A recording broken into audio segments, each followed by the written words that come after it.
আগামী এক মাসের মধ্যে ভারতের সেরামের করোনা টিকা পাচ্ছে বাংলাদেশ, জানালেন স্বাস্থ্যমন্ত্রী। কোভিড নির্ণয়ে পরীক্ষার মূল্য কমানো স্বাস্থ্য অধিদপ্তর।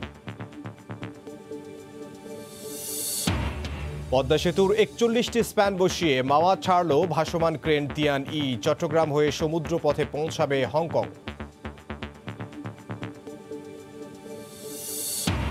দেশের সার্বভৌমত্বের ওপর কোনো আঘাত এলে জবাব দেওয়ার সক্ষমতা অর্জন করতে হবে সশস্ত্র বাহিনীকে, বললেন প্রধানমন্ত্রী। জাতির কল্যাণে কাজ করার আহ্বান। এবং দুর্নীতির অভিযোগে করা মামলা প্রত্যাহার করতে পারবে না সরকার, রায় হাইকোর্টের। বেগম জিয়া সহ অন্যদের বিরুদ্ধে করা মামলা বাদ দেওয়ার সুযোগ নেই, জানালেন আইনজীবী।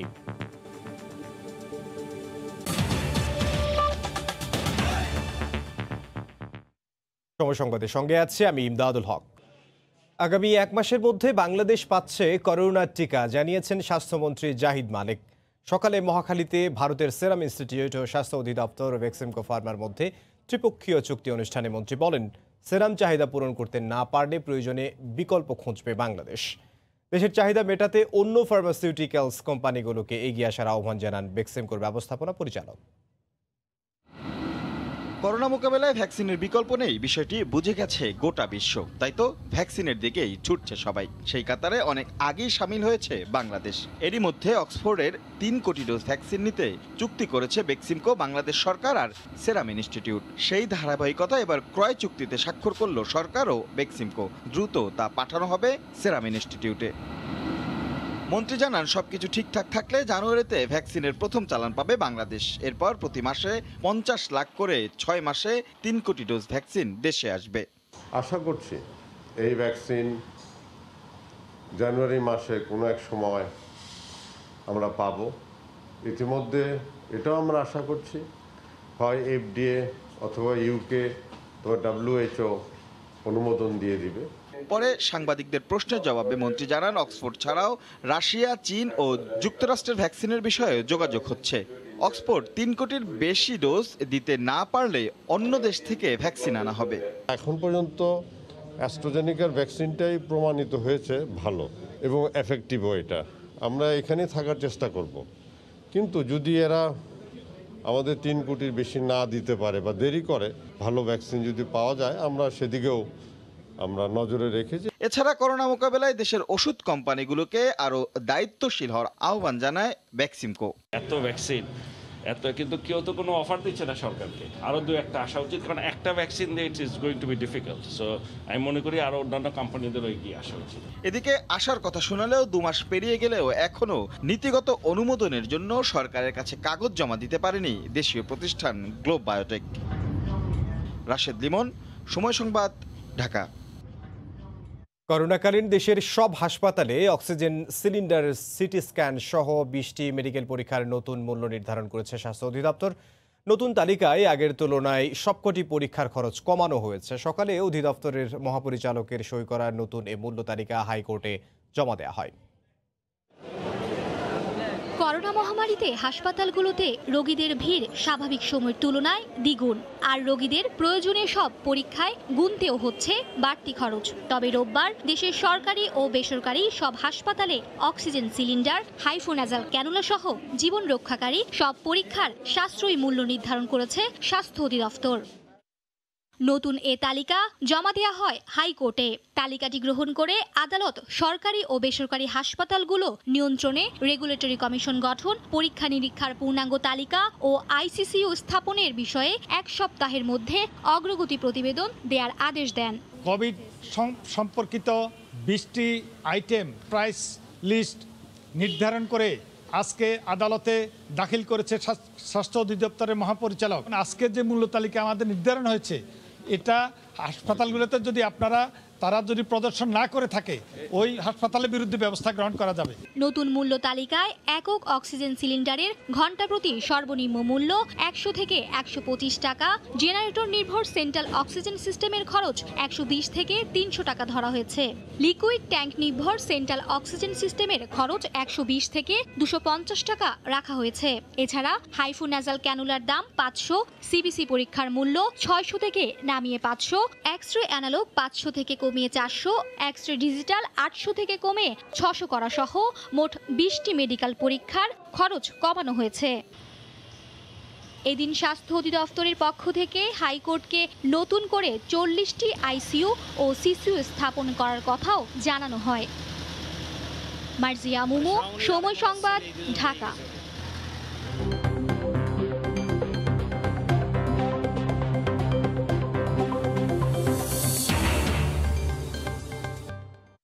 পদ্মা সেতুর 41টি স্প্যান বসিয়ে দিয়ে চীনের উদ্দেশ্যে মাওয়া ছেড়েছে সেতুর কাজে ব্যবহৃত ভাসমান ক্রেন তিয়ান-ই। চট্টগ্রাম হয়ে এটি সমুদ্র পথে হংকং পৌঁছাবে। সেতুর কাজে শতাধিক ভিন্ন ভিন্ন ক্রেন ব্যবহার হয়, এর মধ্যে সবচেয়ে বড় ক্রেন এটি। এ বিষয়ে বিস্তারিত জানাচ্ছেন সহকর্মী নাসিরউদ্দিন উজ্জ্বল।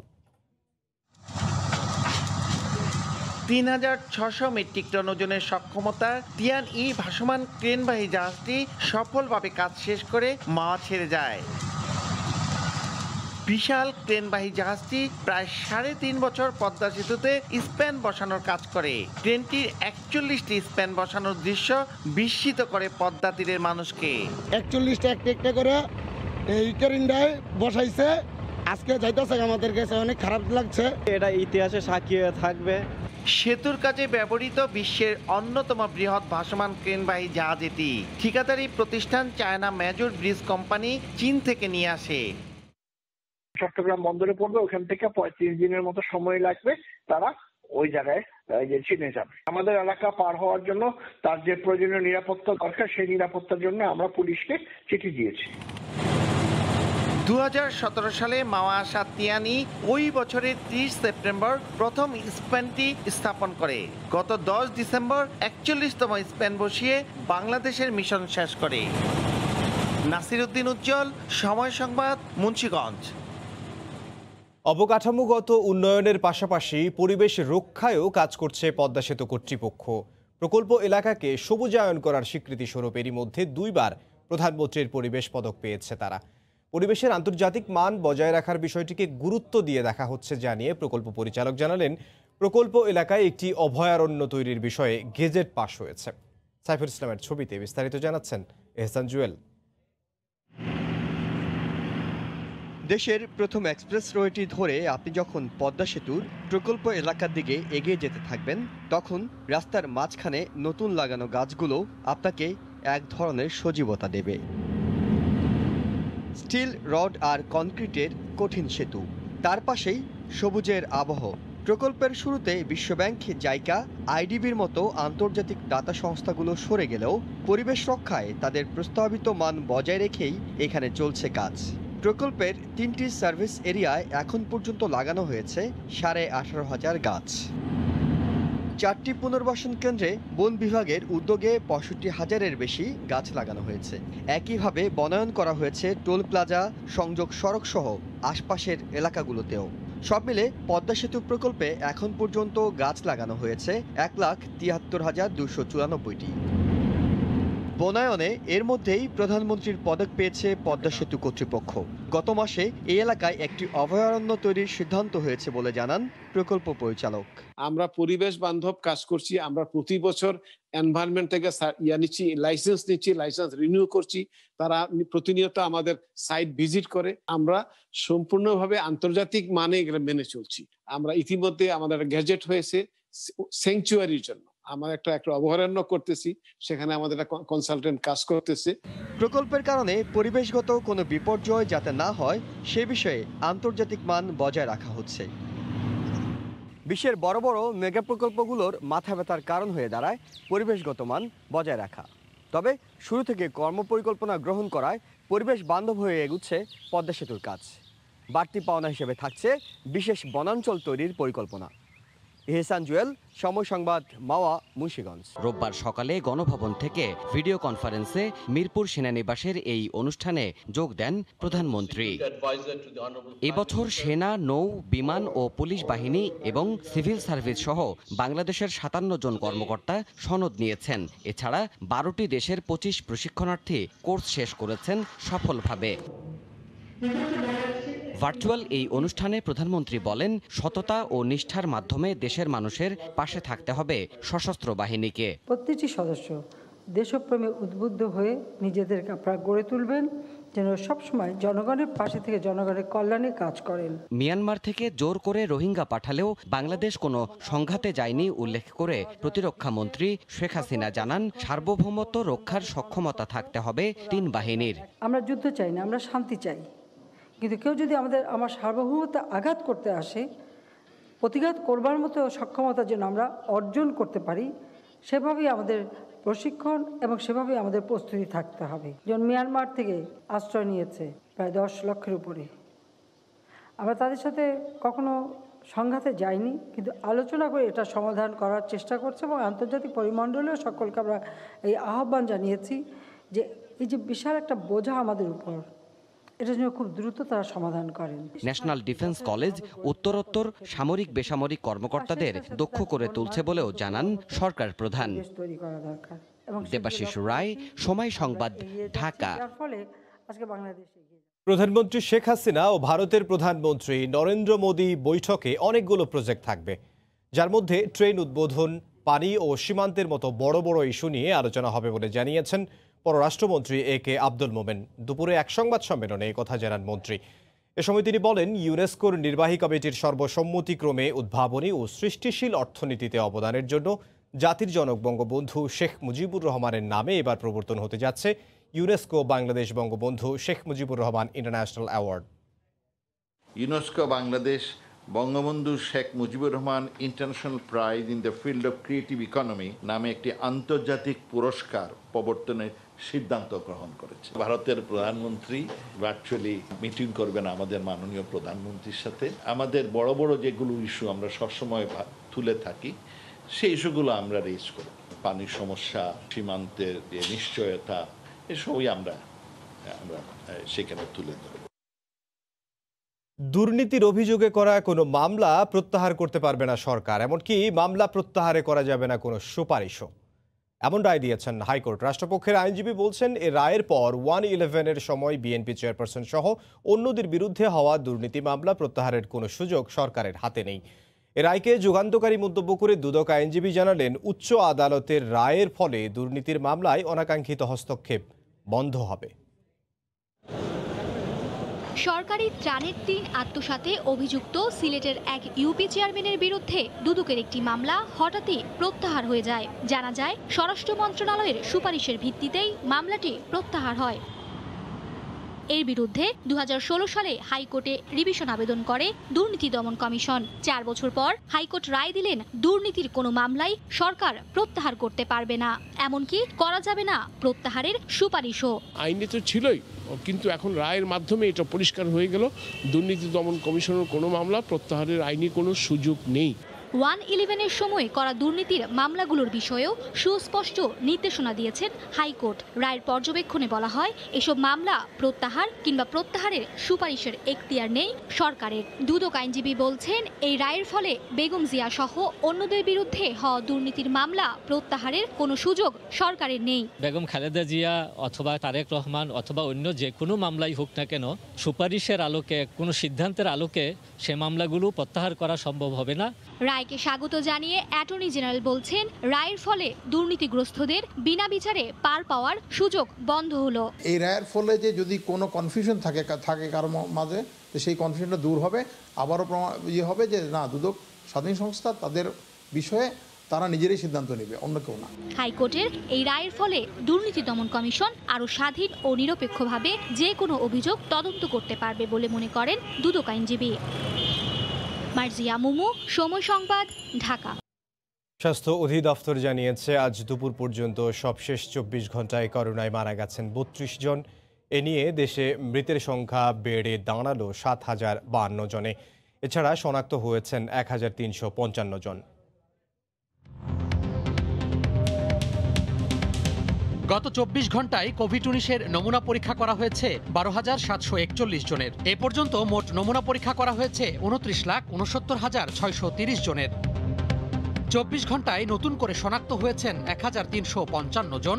এ নিয়ে দেশে মোট শনাক্তের সংখ্যা 4,90,533 জন। 24 ঘন্টায় মারা গেছেন 32 জন। এ পর্যন্ত করোনাক্রান্ত হয়ে মারা গেলেন 7,052 জন।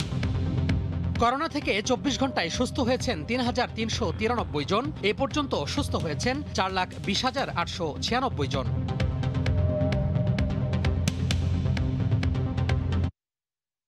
হেফাজতে ইসলাম বাংলাদেশের মহাসচিব নূর হুসাইন কাসেমি আর নেই। ইন্না লিল্লাহি ওয়া ইন্না ইলাইহি রাজিউন। ইউনাইটেড হাসপাতালে চিকিৎসাধীন অবস্থায় দুপুরে তিনি মারা যান। কাল সকাল 9টায় জাতীয় ঈদগাহে তার নামাজের জানাজা অনুষ্ঠিত হবে। গত 1 ডিসেম্বর শ্বাসকষ্ট হওয়ায় তাকে রাজধানীর ইউনাইটেড হাসপাতালে ভর্তি করা হয়। বৃহস্পতিবার রাতে হঠাৎ শারীরিক অবস্থার অবনতি হলে তাৎক্ষণিকভাবে তাকে আইসিইউতে স্থানান্তর করা হয়। মাওলানা নূর হুসাইন কাসেমি জমিয়তে উলামায়ে ইসলাম বাংলাদেশের মহাসচিব, বেফাকের সহসভাপতি ও আল হাইয়া বোর্ডেরও কো চেয়ারম্যান ছিলেন। হেফাজতে ইসলাম প্রতিষ্ঠার পর থেকে নূর হুসাইন কাসেমি সংগঠনটির ঢাকা মহানগর সভাপতির দায়িত্ব পালন করেন। নতুন কমিটিতে তিনি মহাসচিব হিসেবে নির্বাচিত হন। কাসেমের মৃত্যুতে কওমি মাদ্রাসা অঙ্গনে শোক নেমে এসেছে।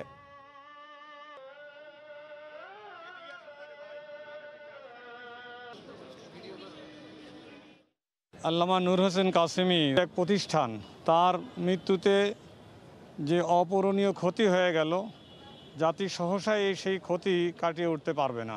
আকস্মিকভাবে তিনি বিদায় নিয়ে চলে গেলেন। এ ক্ষতি বাহ্যিকভাবে অপূরণীয়, কিন্তু আল্লাহ তাআলা আমাদের বিশ্বাস তার রেখে যাওয়া কাজগুলো ধারাবাহিকভাবে চলবে। ভাস্কর্য স্থাপনে ইসলামের কোনো বিধি নিষেধ নেই বলে মন্তব্য করেছেন হাক্কানি আলেম সমাজ নামের একটি সংগঠনের নেতারা। তারা বলেন, ভাস্কর্য এবং মূর্তি দুটো আলাদা জিনিস। এ নিয়ে জনগণকে বিভ্রান্ত করেছেন হেফাজত নেতারা। দুপুরে জাতীয় প্রেস ক্লাবে আয়োজিত এক সংবাদ সম্মেলনে তারা একথা বলেন। এটা অনেক সময় কিন্তু চেতনাকে বাড়িয়ে দেয়, চেতনা, উদ্দীপনা, উৎসাহকে বাড়িয়ে দেয়, তো দেশকে সামনের দিকে এগিয়ে নিয়ে যাওয়া। আমরা স্বপ্নের পদ্মা সেতু আমরা যেটা আগে কল্পনাও করিনি, কিন্তু আজকে কার অবদান। আমরা কোনো ভাস্কর্যকে উপাসনা করি না। যদি উপাসনা কেউ করে তাইলে সেটা শিরিক হবে, কাফের হবে। যেমন মূর্তি পূজা যারা করে, আমরা কিন্তু মূর্তি পূজা করি না। এটা মূর্তিও না, মূর্তি হলেও যেটাকে ইবাদত করা হয়, উপাসনা করা হয়। ভাস্কর্য মানে একটা সংস্কৃতি, একটা স্মৃতি ধরে রাখা। বঙ্গবন্ধুর ভাস্কর্য স্থাপনে যারা বিরোধিতা কিংবা এ নিয়ে যারা বিরূপ মন্তব্য করে তাদেরকে ধর্ম ব্যবসায়ী বলে মন্তব্য করেছেন তথ্যমন্ত্রী ডক্টর হাসান মাহমুদ। তিনি বলেন, ধর্মীয় উগ্রবাদী গোষ্ঠী দেশকে অরাজক পরিস্থিতিতে নিয়ে যাওয়ার জন্যই ভাস্কর্য ইস্যুতে মাঠ গরম করার চেষ্টা করছে। দুপুরে জাতীয় প্রেস ক্লাবে বঙ্গবন্ধু সাংস্কৃতিক জোট আয়োজিত এক প্রতিবাদ সভায় যোগ দিয়ে তিনি একথা বলেন। আমাদের দেশের এই কয়েকজন ধর্ম ব্যবসায়ী তাহলে মক্কা মদিনার ইমাম শরীফের ইমামের চেয়েও তারা বেশি জ্ঞানী, ধর্ম নিয়ে বেশি বুঝেন? আসলে এরা সব ধর্ম ব্যবসায়ী। এদের ব্যাপারে সতর্ক থাকতে হবে। এখানে ধর্মীয় বিষবাষ্প ছড়ানো এটি সংবিধান লঙ্ঘন, এটি রাষ্ট্রের বিরুদ্ধে অবস্থান নেওয়ার এই শামিল, রাষ্ট্রের বিরুদ্ধে ষড়যন্ত্রের অংশ। সেই জন্যই রাষ্ট্রদ্রোহ মামলা হয়েছে। ঢাকাকে সুন্দর ও আধুনিক নগরী করে গড়ে তোলার লক্ষ্যে আগামী মাসের মধ্যে সামগ্রিক বিষয়ে প্রতিবেদন তৈরি করতে দুই মেয়র সহ সংশ্লিষ্টদের নির্দেশনা দিয়েছেন সড়ক পরিবহন সেতু মন্ত্রী ওবায়দুল কাদের। সকালে নিজ বাসা থেকে ভিডিও কনফারেন্সে ডিটিসির বোর্ড সভায় যুক্ত হয়ে তিনি কথা বলেন। এ সময় তিনি বলেন, নিজস্ব অর্থায়নে যদি পদ্মা সেতু নির্মাণ করা যায় তাহলে ঢাকাকেও সুন্দর শহর হিসেবে গড়ে তোলাও সম্ভব। দুই মেয়র, আপনারা আধুনিক ঢাকা গড়তে পারেন। আপনাদের সে অ্যাবিলিটি আছে, মেধা আছে, যোগ্যতা আছে। আপনারা এই বিষয়টা নিয়ে স্টেক হোল্ডার অন্য যারা আছে তাদের সাথে বসে আপনারা একটা নীতিমালা তৈরি করুন। বারবার আমরা প্রতিশ্রুতি দিই, পালন করতে পারি। আমরা যদি নিজের টাকায় পদ্মা সেতু করতে পারি, একটা সুন্দর আধুনিক ঢাকা সিটি কেন করতে পারবো না?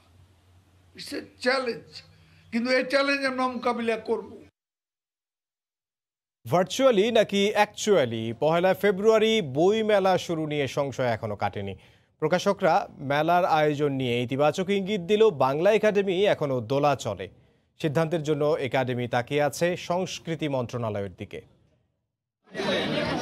শুরুটা 1984 সালে বাংলা একাডেমির তৎকালীন মহাপরিচালক কাজী মঞ্জুরে মাওলার হাত ধরে। একাডেমির ছোট্ট প্রাঙ্গণে শুরু হওয়া প্রাণের মেলার পরিধি বাড়ে যুগের চাহিদার সাথে।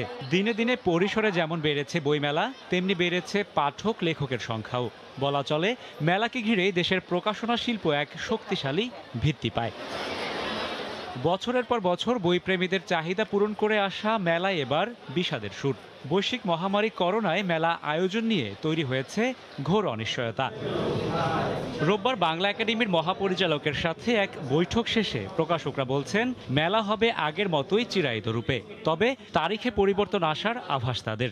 অমর একুশে বইমেলা চিরাচরিত রূপে যেভাবে হতো এবছরও সেভাবেই হবে। সরকারের অনুমতি সাপেক্ষে ফেব্রুয়ারি মাসের যে কোনো একটি তারিখ থেকে বইমেলা শুরু হবে। এদিকে প্রকাশকরা মেলার আয়োজন নিয়ে ইতিবাচক ইঙ্গিত দিলেও বাংলা একাডেমি এখনো দোলাচলে। এক্ষেত্রে একাডেমি তাকিয়ে আছে সংস্কৃতি মন্ত্রণালয়ের সিদ্ধান্তের দিকে। কোভিড-19 মহামারী পরিস্থিতির অবনতির পরিপ্রেক্ষিতে অমর একুশে বইমেলা 2021 স্থগিত করা হলো। তবে একাডেমি ভার্চুয়াল অমর একুশে বইমেলার আয়োজন করতে পারে।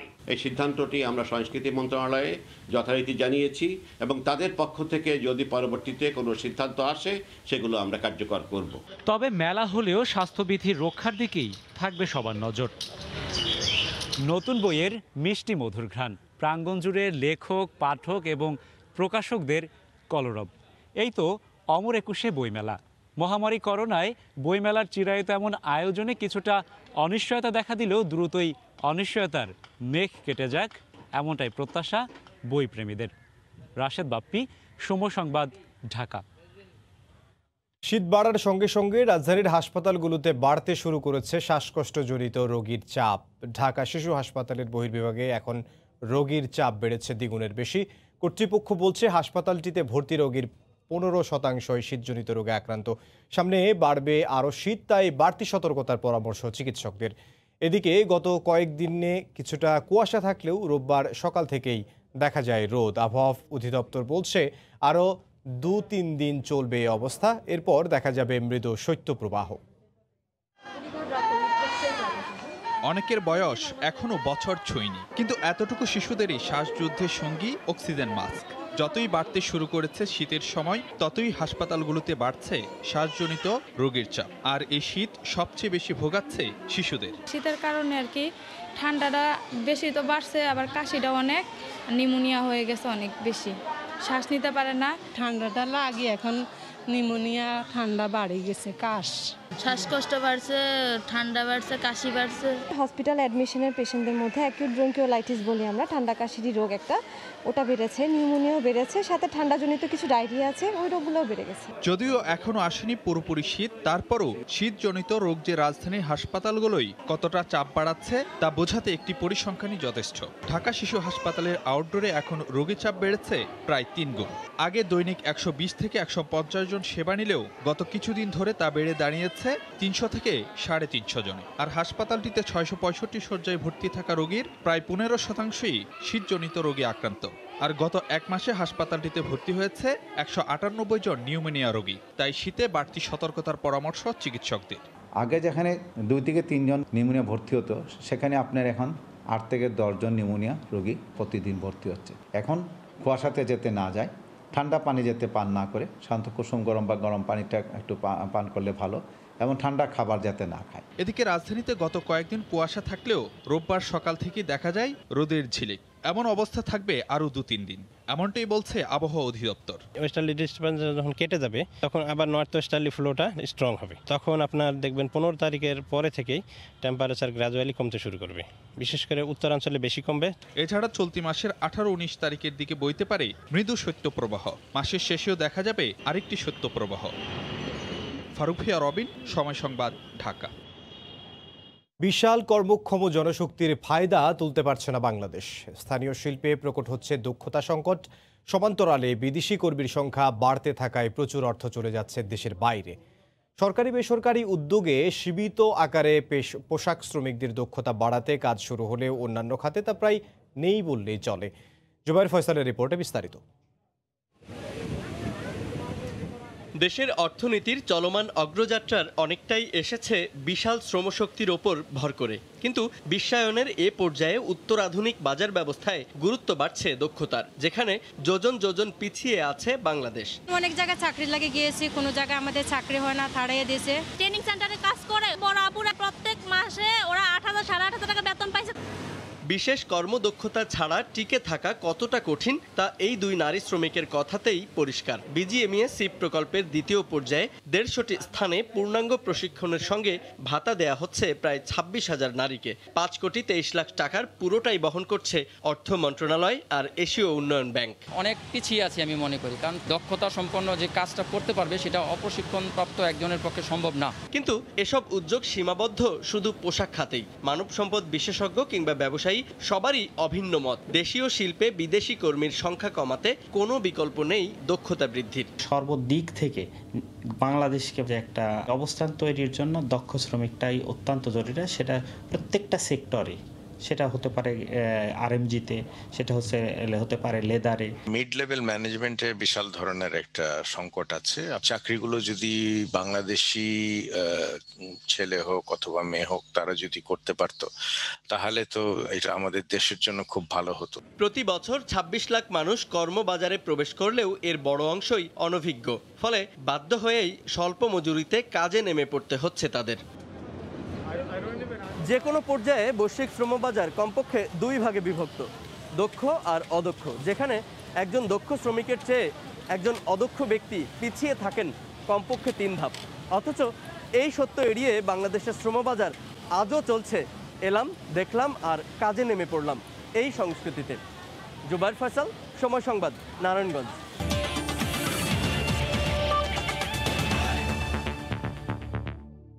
টাইগারদের ওয়ানডে অধিনায়ক তামিম ইকবালের করোনা পরীক্ষার ফলাফল আজ পাওয়া যাবে। এদিকে ডান হাতের আঙুলের সফল অস্ত্রোপচার শেষে দেশে ফিরেছেন টেস্ট দলের অধিনায়ক মুমিনুল হক। গতকাল বঙ্গবন্ধু টি-20 কাপে বেক্সিমকো ঢাকার বিপক্ষে ম্যাচের সময় হঠাৎ অসুস্থ বোধ করেন তামিম। শারীরিক দুর্বলতা নিয়ে ব্যাটিংয়ের পর ফিল্ডিং না করেই ড্রেসিং রুমে ফেরেন ফরচুন বরিশালের অধিনায়ক। এরপর তাকে দ্রুত হোটেলে ফিরে যাওয়ার পরামর্শ দেয় পিসিবির মেডিকেল টিম। আজ সকালে করোনা পরীক্ষার জন্য তামিমের নমুনা সংগ্রহ করা হয়েছে। আপাতত চিকিৎসকের পর্যবেক্ষণে রয়েছেন টাইগারদের ওয়ানডে দলের ক্যাপ্টেন। এদিকে সকাল 9:45টায় দুবাই থেকে দেশে ফিরেছেন টেস্ট অধিনায়ক মুমিনুল হক।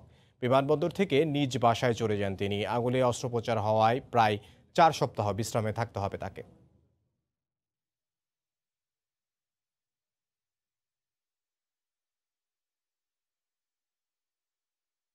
এ পর্যায়ে শীর্ষ সংবাদ জানিয়ে দিচ্ছি আরও একবার।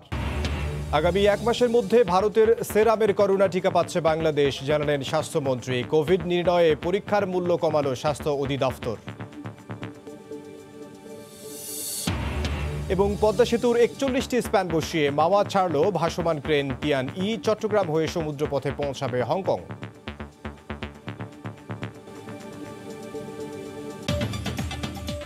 এই ছিল এখনকার মতো, সঙ্গে থাকুন সময়।